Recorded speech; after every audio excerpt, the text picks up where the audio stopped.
اتعودنا ناكل الفطير المشلتت بالجبنة والعسل. النهاردة بقى هناكل أحلى وصفة فطير مشلتت تاكليها الصبح، حاجة مغذية كده لأطفالك وطعمها بيبقى جميل جدا. فتعالوا نسمي بسم الله ونصلي على رسول الله ونبدأ في الوصفة بتاعتنا. طبعا وصفة الفطير دي عملتها معاكم في القناة، عملنا منه فطير مشلتت بطريقتين تسوية، عملناها على البوتاجاز وعملنا منه في فرن البوتاجاز. بجد فطير الطاسة وفطير البوتاجاز جميل جدا، وعملنا برضو في فرن الغاز.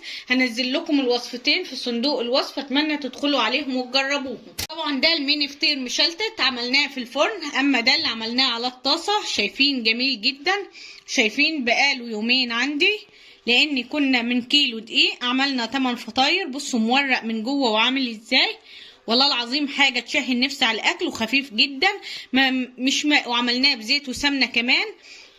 بصوا مورق من جوه وجميل جدا، احلى من بعضه. شايفين اللون من فوق ومن تحت، وشايفين الطراوه للفطير فيها. وبصوا بقى الفطير اللي احنا عملناه في الفرن جميل جدا. بصوا الجمال، بصوا الطبقات، ده هو وبارد، ووريته لكم كمان هو وسخن، مورق وجميل جدا. شايفين الفطير، شايفين الجمال والحلاوه. دلوقتي طبعا هنعمل ايه؟ هنبدا نمسك الفطيره ونبدا نقصقصها بالمقص، او ممكن تقطعيها بايديكي زي ما انت حابه بالطريقه دي.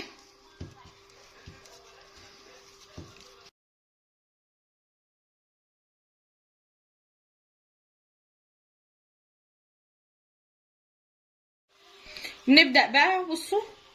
بصوا خفيف وجميل. الوصفة دي نجحت جدا على اليوتيوب، هنزلها لكم بجد، اتمنى تجربوها بنفس طريقتي، ولا قشطة ولا اي حاجة. عملناها بطريقة سهلة جدا، عملنا الفطير المشلتت في البيت بمنتهى السهولة من غير ما تشتريه من بره. وبنيجي هنا في طاجن، اي حاجة عندك او صينية صغيرة او اطباق لو هتحطيها للاولاد، بنبدأ ننزل بالفطير بالطريقة دي. ننزل عليه بمعلقتين كبار من السكر، او بتزودي وتقللي السكر على حسب الرغبة. وبعد كده بنبدأ ننزل عليه باللبن المغلي بالطريقة دي. بجد الوصفة دي جميلة جدا. بس كده، ونبدأ نقلبه. بس كده، مفيش اكتر من كده للعشاء للفطار، يدفيكي في برد الشتاء بجد. ولا تقوليلي كورن فليكس ولا ام علي ولا اي حاجة، بجد الفطير باللبن طعمه بيبقى خرافة. هتمنى بجد تجربوا وصفتي للنهاردة، الوصفة اكتر من رائعة.